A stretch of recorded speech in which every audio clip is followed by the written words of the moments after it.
All right, so today I've got with me Dr. Tim Murphy. He is a psychologist, naval veteran, author, former congressman, um, very successful, good-hearted man. We appreciate him coming out here and doing this with us today. We're going to be talking about Christ Cure and learn a little bit more about Dr. Murphy's motivations in writing this text, what led him down this journey, and um, we'll go from there. Oh, good to be with you. Thank you for having me on. Yeah, my pleasure. So and I appreciate you asking me on to talk about the book. This book I refer to it as a handbook for the broken and those who love them, because I wrote it for people who are struggling with. Well, it's the full title is The Christ Cure: 10 Biblical Ways to Heal from Trauma, Tragedy, and PTSD. And although that's a mouthful, you need that kind of time to get the message across that about 70% of people will face trauma in their life sometimes. I mean significant trauma. I don't mean a bad day. I don't mean a flat tire on the road. I mean basically a threat to life and limb, a devastating death of someone in the family, a divorce, financial disaster, wartime, diagnosed with a chronic illness. But there's a number of things that they can add to that. But basically, you know it when you feel it, because you really feel like you're broken, and so you don't know where to go. And this book is a guide for folks, because I know, having gone through some of my own difficulties too, and working with trauma victims many years in the Navy and in my current practice where I work with veterans and first responders, I know that people are searching for a way over, under, around, and through the trauma in their lives. They want to find a way of not having it control them, not being their symptoms, but being back to who they are. We know that people who are religious, who practice a religion, and people who are spiritual have better mood. They tend to heal faster. They tend to adapt to some of their problems better than those who are wandering without a faith. But when I was looking for a guide to help people with this, I couldn't find one that suited what I was looking for. And that is a book that really says, here's the psychological principles of what it takes to heal from trauma. But also, here are the things from the Bible about that. Now, as I was reading it, and I should say this, I'm no biblical scholar. So when people read this, they say, well, you did this, quote this wrong. Okay, I get that. I did have a lot of consults. It sounds sort of like sounds sort of like a setup for a joke. A Methodist pastor, an evangelical pastor, Assembly of God pastor, Catholic priest, Catholic bishop, and two Jewish friends. But when we're looking through this, I started studying the life of the Apostle Paul. Now, a lot of people haven't really looked at his life to understand, here's a guy who went through so many traumas, any one of them could have broken him. He was an executioner. He hunted people down. We know police struggle with things. We know he saw people stoned to death in front of him. He suddenly changed religion on the road to Damascus, or saw Jesus as the Messiah. So everybody who used to be his friend didn't trust him anymore, because Paul's job was to be the hunter. He went out and persecuted, prosecuted, executed people, and suddenly he becomes the hunted. He becomes the one that people after. And over the years, what happens? He was stoned one time and left for dead. He was given 39 lashes 5 times. He was beaten with rods 3 times. He was shipwrecked, bitten by a poisonous snake, floated around in the Mediterranean for a day and a half, run out of town time after time, abandoned by friends. And any one of those things, any one of those could have broken any of us, but not him. And I was fascinated by reading about him, because we have his letters he wrote, which is most of the New Testament. And what I was searching for was a book that says, well, did Paul have PTSD? Did he have post-traumatic stress disorder with all his debilitating problems with insomnia and broken relationships and emotional numbing and anxiety and depression? And there was no indication of that. In fact, he was quite a prolific writer and speaker and helped a lot of people. So I realized no one had written a book about it. So this is the book about that. As far as I can tell, this is the first book that really looks at the life of the Apostle Paul and incorporates that into modern psychological principles. And there's a lot of modern stories in there, some Navy stories, because I was a Navy guy, but other folks too, and see how they struggled through life.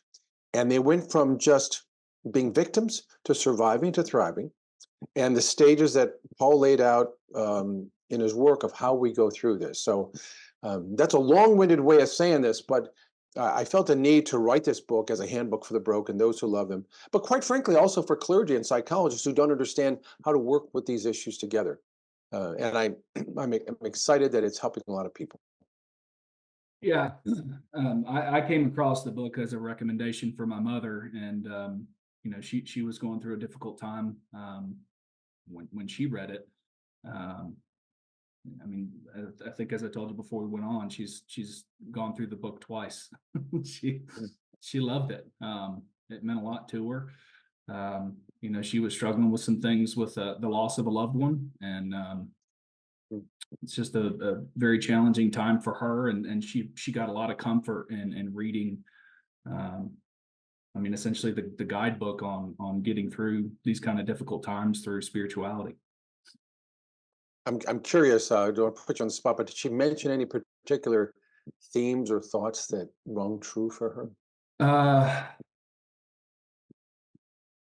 Gosh, Or maybe she didn't communicate them. That's okay. no, I I'm just mean, curious because I always like to know. I think that feeling of brokenness was the thing that hit her the hardest, because the person that she lost or was in the process of losing was someone that she's had in her life her entire life, and Mm. it was her best friend, sister. Um, so just the way that you kind of walk through what that feeling of brokenness is like, and those challenges that come in with this at times crisis of faith that can occur out of that. Um, Yeah, it is. it's deeply impactful. Because a lot of us will, when trauma happens, very often one of the feelings we have is anger.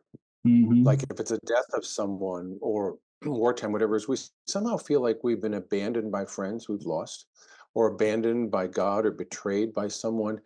And when anger is our reaction, we want to take that out at someone. A lot of times people take it out on churches. I mean, there's been attacks, I think 400 attacks on churches in the last 20 years in this Mm. country. Um, but it's very characteristic. I hear this all the time from people who say, I kept saying, God, why? Why? Why does this have to happen? Why did this child get this disease? Why did this accident have to happen? And the issue is that there is not a reason in human actions. We as humans, we want to live, we want to enjoy life, we want to party, we want to have a good time, visit with friends. But the whys of the universe and the whys of God's ways are not the same. Hmm. Still, we acknowledge we struggle, and the Lord certainly spoke enough in the Bible about struggles that people faced over the centuries. I mean, the Bible is a handbook, is a guide of and stories of people who have struggled, who have betrayed God, betrayed themselves, deceived each other, but came back time after time after time. So I know people who don't read the Bible criticize and say, "Oh, it's just all filled with horror stories of biblical proportions."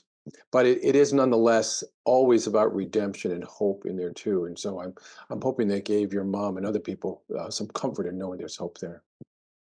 Yeah, absolutely. And I've been considering, pursuing further education and doing possibly, getting trained as a clinical therapist myself. But I'm sticking to the coaching thing for now. But it's I read the book as part of kind of that preparation, and seeing, if Mm. this is something that could be for me. In years past, I've done some chaplaincy ministry work, and I did it in a volunteer capacity, but I've gone through some of the critical incident stress management trainings and things of that nature. But to your point, I mean, having a single comprehensive resource like this book, I had not come across until my mother recommended it. So you did a great But job with yeah, it. you're bringing up. Thank you, thank you. I give all credit to God. I mean, I took his work and reshaped it. But you're bringing up a great point in terms of counselors.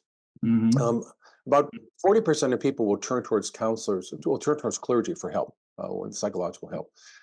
And other ones who go to psychologists or counselors of anything, about 60, 70% of them say they would like it if their counselor was willing to talk about issues of faith. But the vast majority of counselors, marriage and family therapists, psychologists, psychiatrists have zero training in issues of faith, won't talk about it. Actually, are scared to talk about it. And they'll hide behind the excuse of, oh, we never talk politics or religion with patients. Well, look, I get the politics part, but Mhm. religion, I mean, this is where people go to for their moral compass, their comfort in times of overwhelming stress. Why wouldn't you talk about it? And I think it's because counselors have no idea, they have no training. I know in all the years I was in my graduate schools, master's degree, and doctorate degree, we never had a course or a lecture on issues of religion and faith.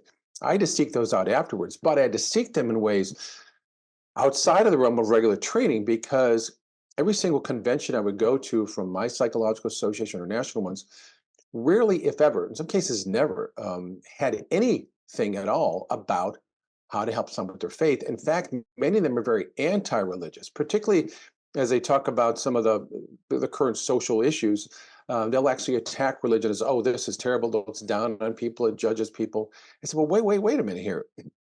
When someone is struggling, for example, a veteran who's involved in combat, or a policeman who's involved in a fatal shooting, or someone who had to make a tough decision, there's a moral injury that can occur where people say, wow, I did this thing which kind of runs against what I was taught. And I'm struggling with that. And you can't talk about that by saying what in the field of cognitive behavioral therapy, well, let's change your thoughts and we'll change your feelings. And they say, no, that's not going to change my soul. Because the issues we're dealing with are mental, physical, emotional, and spiritual. It's those things together that are what we have to work on, all those. But many counselors are only trained and say, well, I'll change some things about the way you think about things mentally. Or they take medication and I'll say, well, change some things about how you feel emotionally. Or maybe you'll exercise more and you'll do some things physically. But you have to have all four to make things work. Yeah, I agree. I mean, it has to be, we're very complex beings, and we need to have healing is a holistic process. And there's social aspects to it as well. It takes a village to kind of help bring you back sometimes. Um, I think sometimes people make the mistake of, only going to clergy or only going the clinical route. I think, to your point, and I think you even mentioned in the text, the importance of feeding your body the right fuels and taking care of your body the Mhm. right ways, treating the whole system, and not just trying to treat one part at a time. Because in my experience, having been through major depression before, um, I mean, it just feels like your spirit's broken, and it's almost like your body starts to die as a consequence. And it's people don't understand, like, it's depression physically hurts. Like, Exactly. it's a painful process, and it's hard to climb back out, that Yeah, dark it's like, hole. yeah, when you talk about climbing out, I think of there's a spider that digs a hole and it hides down at the bottom of the sand. And what happens is a bug will get into this cone of sand and starts to crawl out, but it can't. And in fact, it's falling more and more. And the spider's sitting at the bottom of this pit, ready to get it as soon as it comes to it. And yeah, that sometimes is like depression. We're in this cone, we're in this crater, as it were. And you're bringing up a great point about the physical pain. There's actually um, some real physical reasons for that. If I can do a little biology lesson here, Please. we have this part of our brain called the amygdala. It's about the size of the tip of our thumb, not very big. And it's located in the center of our brain. If you go right down the middle there, the amygdala is that fight, flight, fear center of the brain. And I say it's kind of like a smoke detector. It's very powerful. When that comes, and that is alerted by a sight, sound, smell, taste, or touch, like a burning sensation or seeing something awful or a loud siren or the smell of smoke, all those things, the amygdala goes into alert, and it's very powerful. It's also very important because it's allowed us to survive as a species for thousands of years, responding to threats. But it's also kind of dumb because many times it doesn't understand the difference between a real threat and a perceived threat. So, for example, I like it to think of it as a smoke detector, which is when it senses smoke, An alarm goes off, piercing, loud, wake you up. But it does not understand the difference between your house is on fire or grandma just blew out a lot of birthday candles. And so our brain, our amygdala reacts that way too. So it's not only sight, sound, smell, taste, touch, but our sensations are affected by experience. So if it's the smell of a campfire and it reminds you of being a camper when you were younger and roasted marshmallows over that, that's kind of a nice smell. But if you're a soldier or a firefighter and you remember an awful experience with a fire where people harmed and dying, that same smell may trigger other memories and thoughts for you. And that the amygdala is actually is wrapped. There's another part of the brain wrapped around it called the hippocampus, which is a short-term, long-term memory portion of the brain. And what happens when the amygdala gets fired up, gets the signal there's danger, it triggers all these other parts of the brain, the hippocampus, hypothalamus, and a chemical reaction begins to occur very quickly. The pituitary glands are set off. The adrenal glands are set off. So adrenaline or norepinephrine goes surging through your system. And suddenly we feel hyper alert and we might start to shake. We start to perspire, breathe fast. The blood comes away from our guts. It comes away from our fine motor. All these things happen very quickly. And then other things happen. There's this other chemical called cortisol, which is a stress hormone, which goes through our system, preparing us for this because we're going to need a lot of energy in our large muscles to fight or flight. And then other chemicals called cytokines, inflammatory cytokines, go throughout our system too. Now, remember what I said, sight, sound, smell, taste, touch. But they also can be triggered by a memory. And this is where the amygdala is not very smart. And this is what happens to us with trauma and depression. And that is, we can simply have a memory of something. We can simply think of something that happened months ago, years ago, decades ago. And it can trigger our biological system to go back into that fight flight mode. And all those chemicals are released and the whole reaction has occurred. And so sometimes we go through life and things are pretty smooth and then we have the memory and all these things jump up. But in some cases, and this is what occurs with post-traumatic stress disorder, or when we really obsess on tragedy, was we never come down from that. We keep thinking every day. It's like this constant videotape replay of the horrors we've seen. And what happens is every time that videotape replay plays, our brain reacts the same way. The same chemicals, cortisol, cytokines, adrenaline goes through. And we know that that actually causes some inflammation in the body and brain. So physically, we hurt. Our joints hurt. Our gut hurts. Our head hurts. And it inflames parts of the brain too that also lead to depression and anxiety. No, I say that because it's real important. One, because you talked about the physical pain of depression. Absolutely true. But people who have a lot of anxiety and depression over time, maybe you felt this, say, my joints just hurt. I don't feel like exercising anymore. And I'm starting to put on weight. That's cortisol, causes us to put on weight.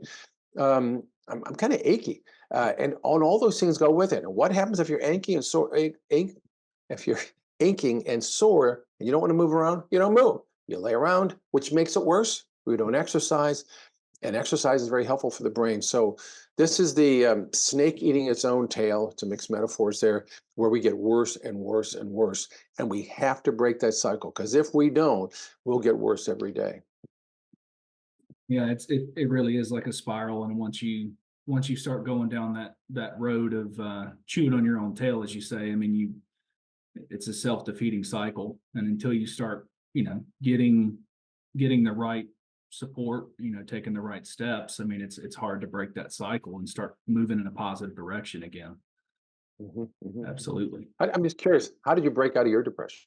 Can I ask? Sure. So what triggered my depression was actually a toxic work environment. I had it's crazy. So I spent my whole life getting as big and strong as I could, and doing the law enforcement thing so that I could protect others and protect my family if I had to. And the thing that triggered the depression was feeling powerless through a toxic leader, and feeling like none of the things I had done to prepare for a threat against myself or my family mattered if it was being subordinate to someone that was toxic. And going through that process of depression, I was given the chemical Band-Aid. And that chemical Band-Aid turned out to be the worst thing you could give me, because I didn't know that there was a family history of reactions to that antidepressant. And that led to like a false diagnosis of bipolar, being put on Depakote, um, lost my marriage, lost a lot of friends in the process. It was really disappointing. And then luckily I met, those new people in your life that, treat you with respect and compassion. And one of those friends happened to be in the pharmaceutical industry, and told me about that chain. It helped me to understand that chain of events was due to a reaction to a medication I probably should have never been on. Had I just tried therapy from the beginning, I probably could have avoided, that chain of events. But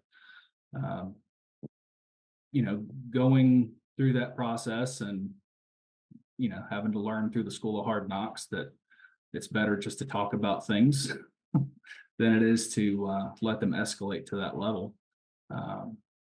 That's kind of what led me to start Vigilant Path and start this, this whole coaching journey. Is helping people to understand how important leadership is and how important it is to, model a healthy workplace, and to realize that, like we talk about in coaching athletes, it's, I think the Latin's like in loco parentis or something like that, in place of the parent. I feel like there should be a Latin phrase for, how we treat our employees in our organizations, because, we are kind of responsible for their well-being if they're our employee, because they need to be able to go home to their families in a healthy way. That's well said. Yeah, we need to have that respect for them. Workplaces can get stressful, and employees and bosses can all end up with, well, we all have flaws. We have times where we're not the best or disrespectful, where we make mistakes. Sure. Especially, some people are under tremendous pressure at home for finances or other things, or the workplace. And look, I get it. But I always believe, as you're saying, that toxic workplaces need to be addressed, where people need to speak up, where bosses need to say things. I'm sure I wasn't always perfect as a boss myself, and maybe you weren't either. But what we need to do is spend more time paying attention to that. A workplace that's going to work is one that all agrees on what it's there for. What are its goals? What's the method of going through that? How do we evaluate progress? What do we do when things slip back? But it's tough now when people start saying, well, you looked at me the wrong way, or I need to have these things and you need to provide all this for me. And I don't know, sometimes life is just tough, and Sure. an employer can't do all the things, but they should be respectful about helping somebody find those things. Not the workplace can do it all. I'm sorry you were in a very toxic work environment. That must have been pretty brutal for you to go through, but it sounds like you're doing a lot better now. Yeah, I mean, everything happens for a reason, and I think that's the place you get to when you've, when an unfortunate series of events, made you feel broken. Mhm. It's like my mom always says, if she doesn't have a lot of patience for people that hurt kids, because she had a hard time growing up, and she says if you know what it's like to be hurt, you won't hurt anybody else. And I think, when you've gone through something in your life where you feel like your spirit's been broken, and you've felt vulnerable and weak and scared, that is something that you will not tolerate seeing other people go through, and you'll stand up for them, and you'll make sure that they're cared for and treated with dignity and respect. And it just, you don't, it's like, I mean, you don't know what you don't know until you know it. So There you go. It's interesting you say that, because in my book, I lay it out in sections of resilience, resistance, recovery, and renewal. mhm, Resilience is how you prepare yourself before the battle. Resistance is how you arm yourself in the battle. Recovery is what you do after the battle, and then renewal is the transformation of your life. But in the battle itself, the things I talk about, we need is courage, we need endurance, we need persistence, we need a team with us, but we also need vigilance. And vigilance, how do we define vigilance? Well, I tell people, where you are vulnerable, you must be vigilant. There was a story in the Bible, oh, where was it? Chronicles, that they're talking about building this fortress wall, because cities had to be walled because people were always attacking them. But they knew the enemy was out there. So they talked about having their tool in one hand to work and their weapon in the other hand, because they had to always be ready at a moment's notice to take place. We know that among soldiers and policemen and firemen and paramedics, they're all aware of their own areas of vigilance, what they have to scan. We know the weakest part in a castle is the gate, the front there. When we hear of crime occurring in our neighborhood, we get extra vigilant. Well, in our lives too, when we've been burned, as you said, been through these tough experiences, we are vigilant in certain areas. And I say that can work for us or against us, because what happens is sometimes if we lived a very tough, traumatic, abusive life, we've gotten so used to walling that off that we don't see it anymore. That literally someone who has perhaps grown up in an alcoholic or abusive family will marry someone who repeats that, because it's almost as if, well, I don't like it, but I know how to do it. Or maybe I can save this person. I couldn't save my father, mother, or brother. And so they repeat the pattern, and it gets in the same place. You're smiling. Does this ring a bell with you in terms of how No, these it's go on? so I'm a bit of a nerd. I'm finishing up my third graduate degree now. But years ago, I just geeked out reading a bunch of different things on concepts like intergenerational trauma, biblical concepts or like sins of the father, things like that. But I remember reading something, and please correct me, I know I'm going to mess it up, but it was something like when someone experiences, like you had mentioned the amygdala earlier in the conversation and the interaction with the hippocampus. My understanding of it was that the amygdala fires, and depending on when it fires in the mind, or earlier in someone's lifetime, it can have a more I don't know, invasive effect on their patterns of thinking and reacting to stress. And one of the things that I remember reading was something along the lines of, there's two common reactions to early childhood traumas. One is either violence or vigilance. So you either become hands-on to mitigate that risk or that threat, or what we call law enforcement stopping the threat, or you develop a sense of vigilance. And in that sense of vigilance, you become hyper aware and you read situations and behaviors as a form of protective mechanism. And that is what we do. It is, and sometimes it's both, that people repeat the patterns that they grew up under because they said, that's all I knew. Now, children who are abused, not all of them go on. In fact, maybe about 20%, it's an overrepresentation, will go on and maybe abusive themselves to others because they've always fought back or they've been bullied and that's all they know. Some will be very shy, tender, obsequious, retiring and be very uninvolved because they're still very frightened. This vigilance is so much has them overwhelmed, but we become hyper alert. But it can also make us very compassionate. I mean, the word compassion means we share the hurt with someone else. And people who have been through it, there's a certain look. And you know this, that when you're working with someone who is troubled, you know right away, what's your story? You want to ask that, what's your story? And that is where there's a connection. Look, I'm happy for those who have never faced any trauma in their lives. And I've met a few people like that. They seem happy. That's great. It's wonderful. But most people have, as I said, 70% will face in their lives. And about 20% of those will have some lingering symptoms. And 10% of those will have some intensive post-traumatic stress disorder where it becomes overwhelming. When those things happen in childhood, it does affect how nerves fibers are laid down in the brain. They say brain cells that fire together are wired together. And patterns in that brain can be so intense of those nerve pathways that as a child goes through life, they still remain hypervigilant, distrustful, emotionally numb, problems with attention and concentration. Many are misdiagnosed with attention deficit disorder, not understanding that there's more behind it. Now, I'm a big believer that I never write someone off and says, well, that's what happened to you. You can never be healed. Because there's people who have been through even the Holocaust and who have come out of that doing better. There's people who've been kidnapped or abused, attacked, and have come out actually being stronger, been great mentors or lessons from other people. And so I never want to write people off. I always like to say that there is hope. And even if you don't see the hope, can you at least consider the possibility of hope? And if you can't consider the possibility of hope, can we at least agree on the possibility of the possibilities. There's something out there for us, and we shouldn't be numb to it. Yeah, and I remember, God, you're triggering so many memories now. I remember reading something about post-traumatic growth years ago. I want to say like UNC Charlotte was doing a study on it too. I read about it in another book I was reading.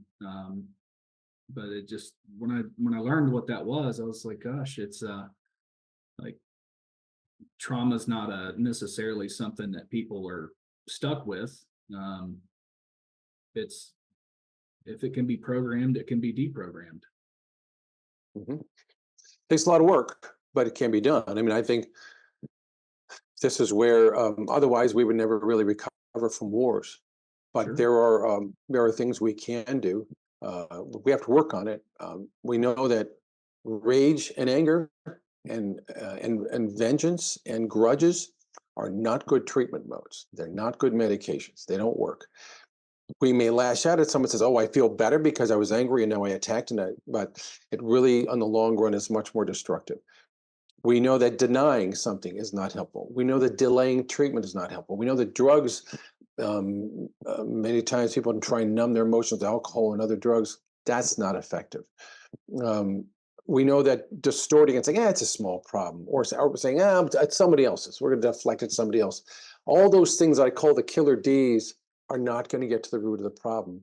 But whether a child is 5 or 15 or 50, there are things we can do, and that's why I believe we have hope, and that's where I think the Christ cure lays that out of how we do that. Yeah, and I wanted to bring this up earlier, but this is like a perfect point. I think because you said the key phrase. It's a framework, and there was a acronym that they taught us when I was training as a first responder and I was in law enforcement.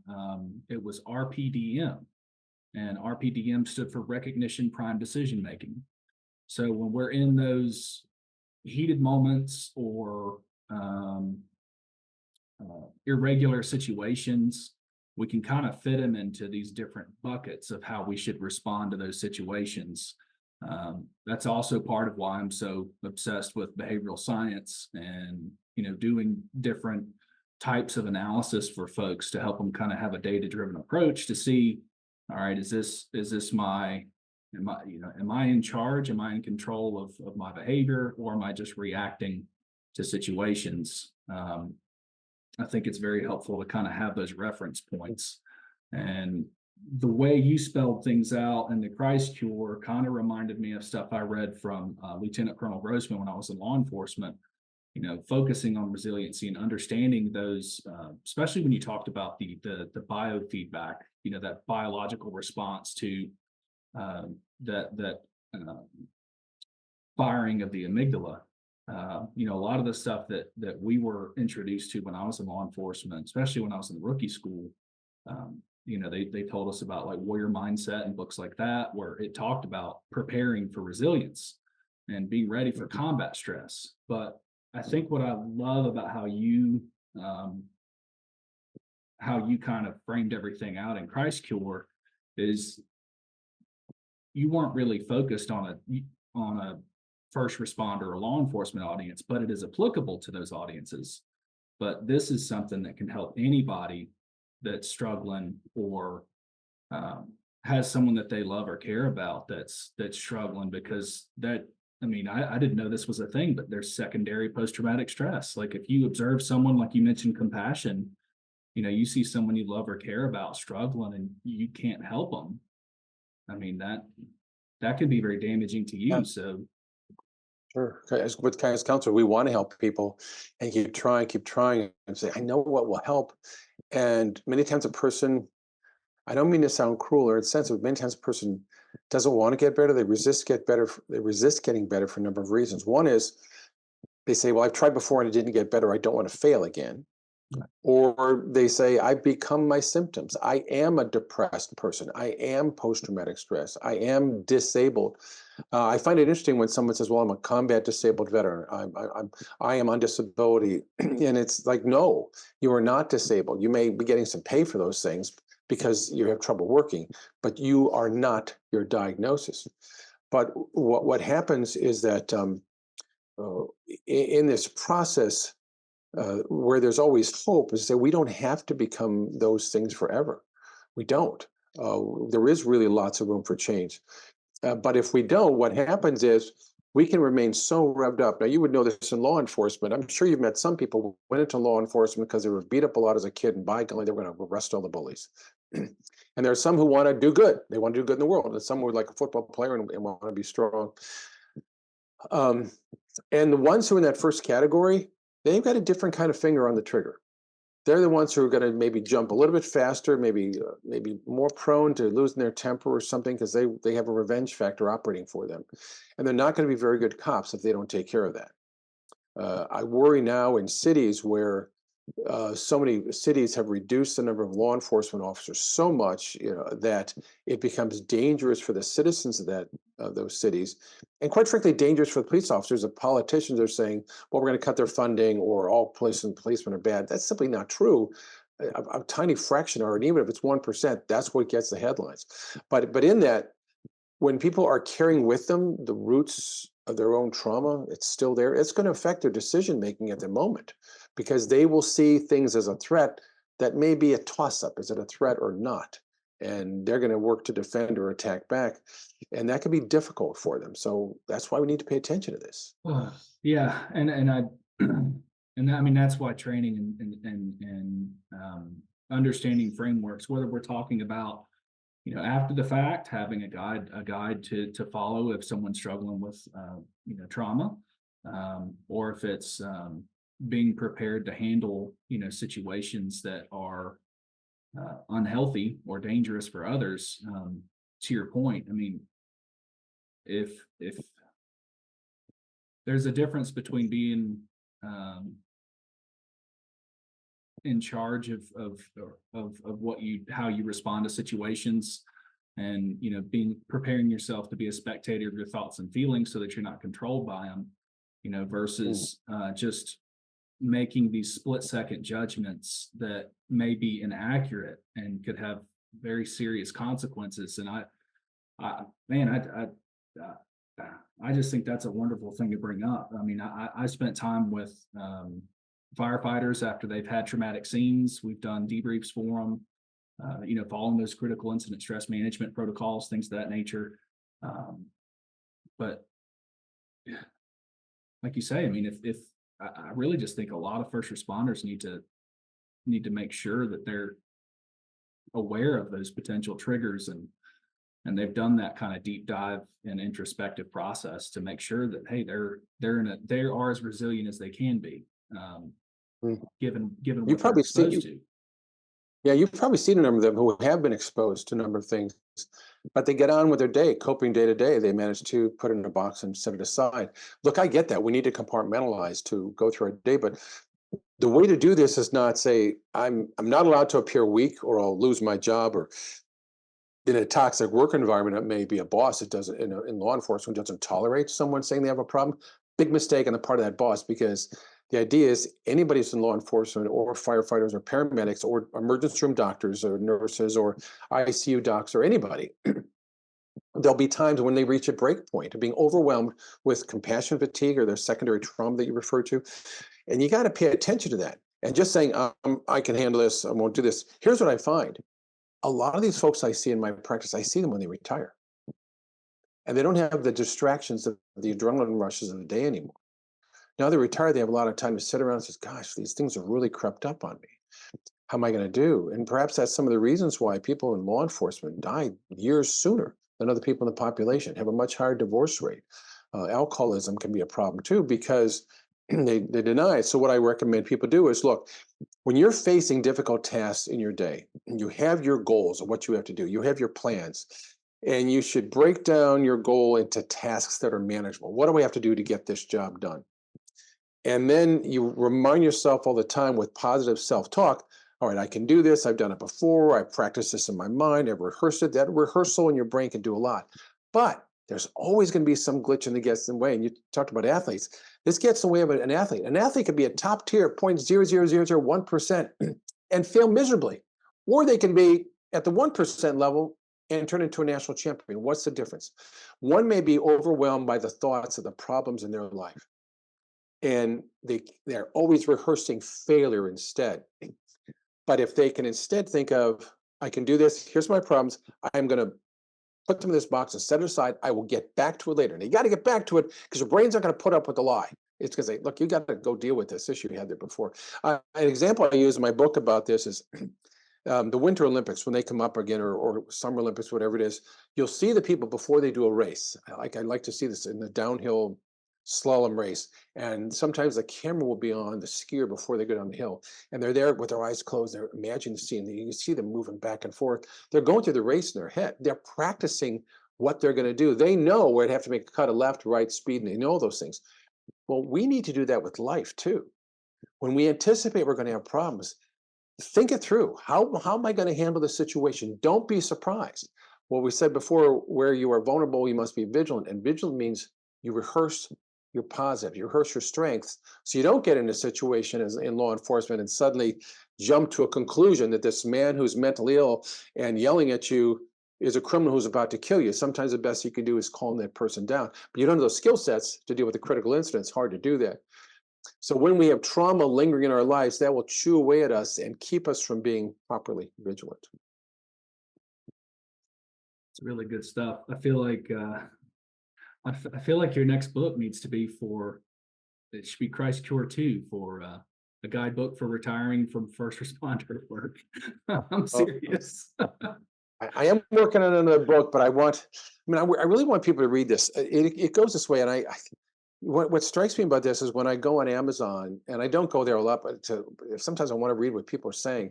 And the book has a lot of 5-star ratings, but I really love to read the comments that people write. And I don't know who these people are, but they'll write things like, I struggled all my life. This is the first book I've read that gives me an answer to this, or this is the best book on this topic, or I'm a student and this has finally told me what I need to do, or whatever it is, that strangers to me have read this and feel they have some answers. And I want to reiterate this again, what I said at the beginning of the show.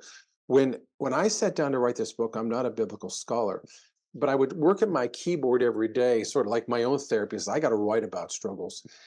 And I would write and I would read and I would just pay attention as my day went on, vigilant to what I'm hearing and seeing. And I would hear people's stories, or I would read things in the Bible, or I would overhear things and say, yeah, that message is coming to me today. And I didn't go at this thinking of those 4 stages: resilience, resistance, recovery, and renewal. They emerged over time. And I saw that's what the Apostle Paul talked about. That's what Jesus talked about. That's what went on throughout the Bible. That's what all these motivational speakers who figure that they've discovered the new way, the new wheel, well, they've been around for a long time. And the examples are in the Bible. For example, people say, journaling is important. Write down your experiences and over time, look at them again and reflect back and see, well, is what I thought here making sense here? Well, Ecclesiastes, one of the books of the Bible, is like that. Solomon sat down, he says, I got to figure this out. I'm the richest guy ever. I got everything I want. I have all these wives and all these concubines, all this money in it. Let me see what it is. I'm going to learn everything I can. And they said, you know what? Didn't work. It's all smoke. It's all vanity. I know.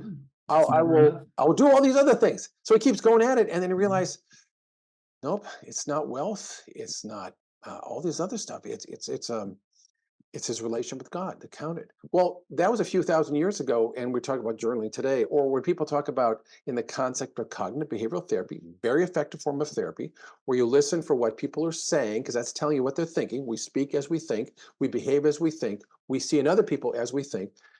And sometimes those thoughts are just irrational and wrong. Life should be fair, and I'm angry it's not. Well, guess what, bud? Life ain't fair, and it ain't going to be. People should do what I want them to do. No, you're not the center of the universe. It isn't going to happen.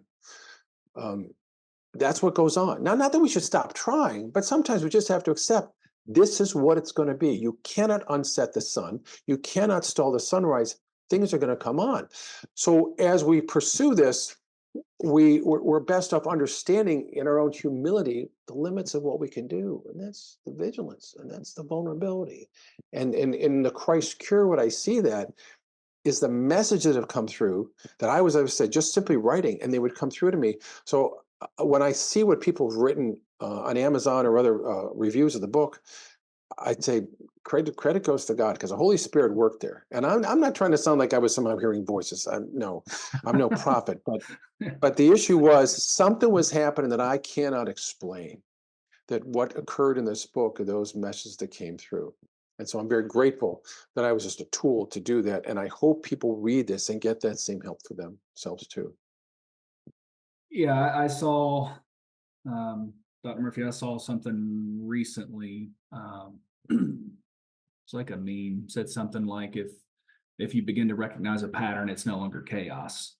And I think the work you did in this book is going to help people notice the pattern and to be able to define what's going on and understand that this is a process that they're experiencing, and it is a process they can recover from. And I think you just did a wonderful job with it. Yeah, there's hope. There's always hope. We can always do better. Awesome. Wow. Pretty. So Go ahead. I want to mention too for people that in addition to what I have in the book, I write some other things about that. I have a website, which is drtimmurphy.com, DRTIMMURPHY, drtimmurphy.com. And I write some blogs, but I have some of my own podcasts in there too, and some concepts that I couldn't get in the book because there wasn't space. Maybe another book will go in there about trauma in triplicate, about other ways we recover, about anger, about some childhood issues too. So I hope people will look at that too, and they can contact me through that, drtimmurphy.com. There's a place to send me emails through there too. Love to hear from people. That's fantastic. Well, you are absolutely a very genuine servant, and it's very obvious that you care very deeply about helping people. And I just think that's a wonderful way to be as a person. And I appreciate you doing this with me today. You bet. Thank you so much for having me on. I deeply appreciate it too. Hope we can get a good message out to people and help them turn their lives around too. Hopefully, this is the first of many.